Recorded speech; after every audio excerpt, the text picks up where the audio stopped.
From early morning, Huruma Estate in Nairobi was a no-go zone for the faint-hearted. The anti-IEBC demonstrations here were anything but peaceful.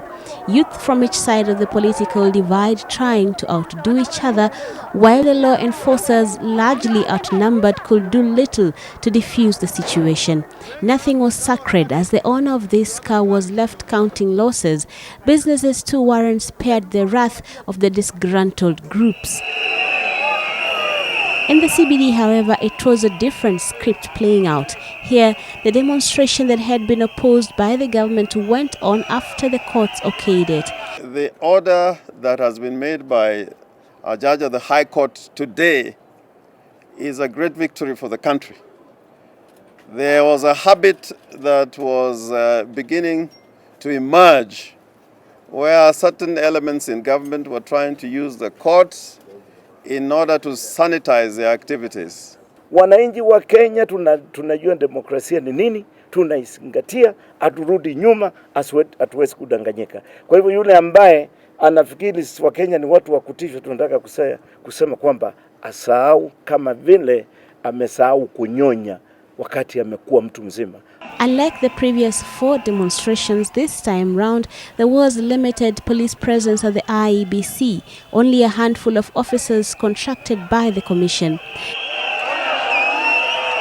Code leaders had promised to run a peaceful show, employing the services of peace marshals to make this a reality. And so they began their march all the way from Kibera to Uhuru Park to Anniversary Towers through Haile Selassie and Moi Avenues and back to the starting point.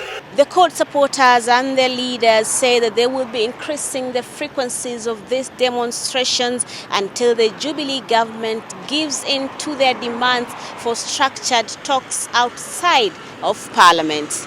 Leo mmefanya maandamano ya amani. Tumeambia hao tunataka wiki hii waanze mazungumzo, sio? La sivyo wiki ijayo tutakuja mara mbili si mara moja.